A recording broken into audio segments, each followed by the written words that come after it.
आज का वीडियो युवाओं के लिए हैं, लड़के लड़कियों के लिए हैं जो अभी अपनी लाइफ शुरू कर रहे हैं, पढ़ाई कर रहे हैं, एग्ज़ाम दे रहे हैं और एग्ज़ाम के रिज़ल्ट की भी उनको चिंता लगी हुई है। तो इस बारे में कुछ अपने बारे में बताना चाहता हूँ कि मेरे साथ क्या हुआ, ताकि आप उससे सीख सकें कि किस तरह से हमें आगे को संभालना है।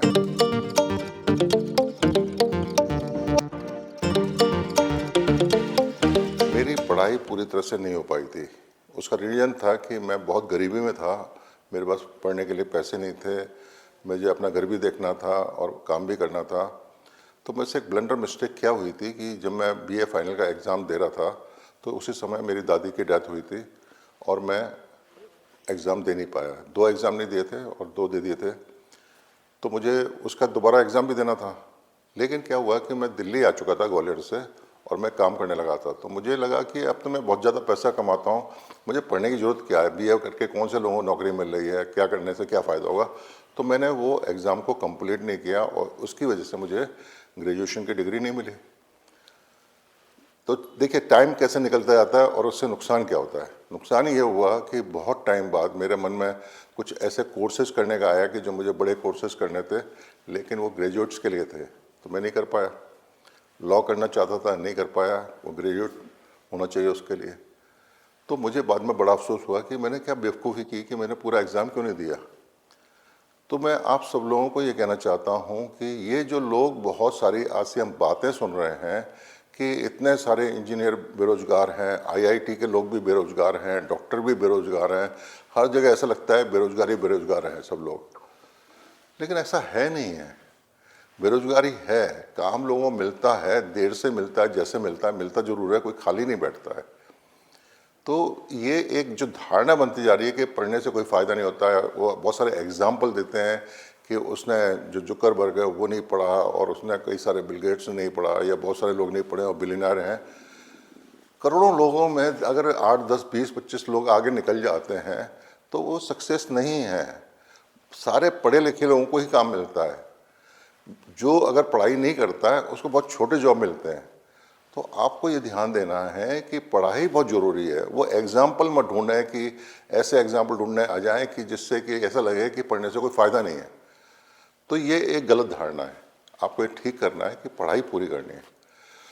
दूसरी बात क्या आ रही है कि जो एग्ज़ाम देते हैं बच्चे और वो ये अच्छी तरह से एग्ज़ाम नहीं दे पाए, किसी भी रीज़न से नहीं दे पाए, चाहे बीमार थे या पढ़ाई नहीं कर पाए या किताबें नहीं थी या मेरी तरह से उन्होंने भी वो तकलीफ़ें देख रही हैं, तो वो क्या है कि अगर फेल होते हैं, हम देखते हैं कोटा में लोग सुसाइड कर लेते हैं, बच्चे जो एग्ज़ाम के रिजल्ट आते हैं तो सुसाइड कर लेते हैं। ये क्या हो रहा है कि हमने अपनी उम्मीद को इतना ज़्यादा बड़ा कर लिया है कि हम अपनी लाइफ से ज़्यादा उसको समझने लगे हैं। यानी एग्ज़ाम हमारी लाइफ से ज़्यादा कैसे होने लगे हैं। हम लाइफ से फेल नहीं हो रहे हैं, हम एक एग्ज़ाम से ही फेल हो रहे हैं। तो ये एग्ज़ाम से फेल होना कोई हार नहीं है, ये कोई अपमान की बात नहीं है। और जो लोग हंसते हैं कि देखो फेल हो गया, तो वो उन्होंने कौन से तीर मार लिए, वो कौन सा अपनी लाइफ में हमेशा सक्सेसफुल होते हैं। हर आदमी कहीं ना कहीं फेल होता ही है, ये सृष्टि का नियम है कि हर आदमी कभी भी सफल नहीं होगा। एक टाइम ऐसा आएगा कहीं ना कहीं वो फेल होता है। तो उसे डरने की ज़रूरत नहीं है कि अगर फेल हो रहे हैं तो वो उसके लिए दोबारा तैयारी करनी है, उसको दोबारा तैयारी करके करना है। जो पेरेंट्स हैं जो बच्चों को प्रेशर डालते हैं कि ये फेल हो गया तो उसके लिए उसको बहुत सारे पनिशमेंट देते हैं, ये बहुत गलत बात है, नहीं करना चाहिए। अगर बच्चा पढ़ नहीं पा रहा है, एग्ज़ाम में नहीं कर पा रहा है, तो वो हो सकता है दूसरा चीज़ करना चाह रहा है। हम बहुत सारे क्रिकेटर देखते हैं, बहुत सारे एक्टर्स देखते हैं, बहुत सारे लोगों को देखते हैं जिन्होंने पढ़ाई पूरी नहीं की है और वो बिल्कुल एक बहुत सुपरस्टार बने हुए हैं। तो क्यों हुआ ऐसा? क्योंकि उन्होंने अपना जो स्किल है उस पर ज़्यादा ध्यान दिया। क्रिकेटर हैं, वो क्या हुआ कि उन्होंने खेल को इतना बड़ा बना लिया कि लोग करोड़ों अरबों लोग देखते हैं उनको। क्यों देखते हैं? क्योंकि वो उनको पसंद करने वाला खेल है। तो आपको क्या करना है कि आपको ऐसी चीज़ में ध्यान देना है जहाँ पे आपका जो टैलेंट है वो दिखाई देता हो, जहाँ आपकी स्किल दिखाई देती है, जहाँ आपकी जो स्ट्रेंथ है वो दिखाई देती हो, तो उस पर ध्यान देना है। एग्ज़ाम सबसे बड़ी चीज़ नहीं है, एग्ज़ाम हमारी लाइफ नहीं है। एग्ज़ाम को हमने बहुत बड़ा बना लिया है कि जिसकी वजह से लोग जो हैं सुसाइड करने बैठ जाते हैं। तो आपने ऐसा नहीं करना है। अच्छा, अब मैं एक और बात बताना चाहता हूँ कि देखिए, मैंने आपको बता चुका हूँ कि मैं बहुत ख़राब हालत से आया हूँ। मेरे पास कपड़े नहीं थे, जूते नहीं थे, मेरे पास फैंसी चीज़ें नहीं थी, ना कार थी, ना मोटरसाइकिल थी, कुछ नहीं था मेरे पास।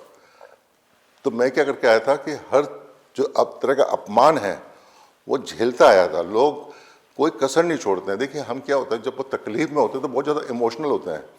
छोटी छोटी बातें भी हमें बहुत ज़्यादा चुभती हैं। हो सकता है कि मेरे को उनकी जो ऑर्डिनरी मामूली बातें हैं वो चुभ रही हों, लेकिन क्यों होता है ऐसा? अगर आपके साथ में ऐसा हो रहा है कि आप बहुत आर्थिक तंगी से आप जूझ रहे हैं और आपके पास कपड़े नहीं हैं, आपके पास में बहुत अच्छे जूते नहीं हैं, या आपके पास में आप घड़ी नहीं पहनते हैं, या आपके पास अच्छा मोबाइल नहीं है, तो क्या परेशानी की बात है इसमें? ये एक हमारी लाइफ से एक इम्पॉर्टेंट चीज़ नहीं है। मैंने अपनी लाइफ को इन चीज़ों में बांधा नहीं है कि मेरे पास ये नहीं है इसलिए मैं बहुत ज़्यादा अटक गया हूँ। ये सेकेंडरी चीज़ है। इम्पोर्टेंट क्या है कि हमें फोकस रखना है। किस चीज़ में फोकस रखना है कि मेरे को उन बातों पे ध्यान देना है जिससे मैं पैसा कमा सकूं, उन स्किल को सीखना है जिससे मैं पैसा कमा सकूं। मैं फालतू के ऐसी ऐसी बातों को सीखने बैठ जाऊं, ऐसे आदर्शों की बातों को सीखने बैठ जाऊं जिसकी फ़िलहाल मुझे ज़रूरत नहीं है। मेरे को भूख लगी है तो मुझे खाना चाहिए। कौन मुझे खाना देगा? वो मेरा काम ही खाना देगा। मैं सबको क्या सिखाता हूँ कि आप स्किल पे ध्यान दो, और वो स्किल पे ध्यान दो जो आपको पैसा कमा के देती है। ऐसी कोई बात में अभी फ़िलहाल टाइम मत लगाओ जो आपको नॉलेज तो बहुत दे रही है, ज्ञान दे रही है, लेकिन आपका पेट नहीं भर रही है। हमें अपना घर देखना है, अपना घर चलाना है। हिंदुस्तान के 140-50 करोड़ लोगों में 100 करोड़ लोग भुखमरी की हालत में हैं, जिसलिए सरकार 80 करोड़ लोगों को फ्री में राशन दे रही है। बाकी लोग हालत अच्छे नहीं हैं। हम मिडिल क्लास की भी बात कर लें तो वो भी बहुत अच्छी हालत में नहीं है, कर्जे में है, क्रेडिट कार्ड के कर्जे हो गए, बहुत जगह लोन ले लिया। मैं बहुत सारे बच्चों के मैसेज आते हैं, कई तरह की बात आती है कि मेरे पे कर्जा हो गया है, मेरे से मिस्टेक हुई है, मैंने कोई गेम खेला था, ऑनलाइन गेम में फंस गया था, इसलिए मेरे को कर्जा हुआ है, मैं कहाँ से पैसा लाऊँ, कहाँ से? मेरी तो सुसाइडल हालत है। मैं आपकी किसी की मदद नहीं कर सकता। मेरे पास भी पैसे नहीं है कि मैं आप लॉस दे के आए और मैं कहीं से पैसा ला के आपको दूँ, तो मेरे से नहीं हो पाएगा। मेरे पास ऐसे तरीके भी नहीं है कि मैं आपको बता सकूँ आप कहाँ से पैसा लेके आएंगे। कोई नहीं देता पैसा इस तरह का, क्योंकि गलती आप कर रहे हैं। आप ऐसा जुआ खेल ही क्यों रहे हैं? आप ऐसा लालच में पड़ ही क्यों रहे हैं कि जो आपको लगता है कि आप जीत जाएंगे? जितने जिसने ये जुआ बनाए हैं, जिसने ऑनलाइन गेम बनाया है, वो आपको पैसा बांटने के लिए नहीं बनाया है। कि हम सुनते हैं कि एक अचानक एक आदमी है और एक कोई बड़ा ही है या कोई और भी आदमी है, 1 करोड़ पे जीत गया एकदम। कितने करोड़ लोगों को उसने कोई आदमी ने अपना पैसा डुबाया है, उसमें से 1-2 लोग जीत गए, और 1-2 के भरोसे जो हैं बाकी करोड़ों लोग लग गए कि हम भी जीत लेंगे। नहीं होगा ऐसा। आपका इतना लक अच्छा नहीं है कि आप हर समय अपने आप को लकी मान लें कि आप जीत जाएंगे। नहीं होगा। मैं आपको वार्न कर रहा हूँ कि आपसे नहीं होने वाला। तो आज के लिए मेरा मैसेज आपको कुछ बहुत ध्यान से आप समझ लीजिए कि आपको निराश तो होना ही नहीं है, किसी को भी। ये जो ऑनलाइन गेम है, इन सब से बचना है आपको। ये आपके लिए नहीं है। आप अगर एग्ज़ाम में फेल होते हैं तो आपको निराश नहीं होना है, आपको फिर दोबारा तैयारी करनी है। हो सकता है कि ईश्वर आपसे कुछ और चाहते हैं, हो सकता है कि आपके और स्किल है, उसमें आपको सक्सेस मिलने वाली है। तो आपको किसी तरह से ये नहीं हताश होकर बैठ जाएं कि मेरा कुछ नहीं होने वाला और आप सुसाइड करने का सोच लें। बिल्कुल नहीं करना ऐसा। आप चाहे जितना बड़ा कुछ बनना चाहते हैं, कोई आईएएस ऑफिसर बनना चाहते हैं, कुछ बड़ा, तो आप बनना तो चाहते हैं, लेकिन उसके लिए अगर आप मान लीजिए एक बार फेल हो भी गए तो आप दोबारा तैयारी कर सकते हो, आगे काम करके दोबारा आप एफर्ट कर सकते हो। तो आपको डरना नहीं है इन सब चीज़ों से, ना ही बिल्कुल परेशान होना है।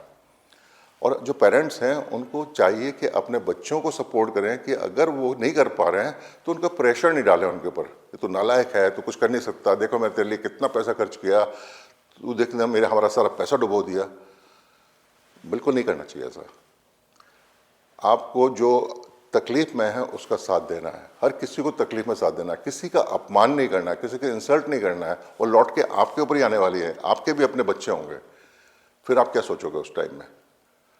तो ध्यान रखें कि आपको बिल्कुल माइंड को बैलेंस करना है, उन चीज़ों पे ध्यान देना है जो हमें कमा के देती हैं, उन स्किल को सीखना है, फालतू चीज़ों में टाइम वेस्ट नहीं करना है।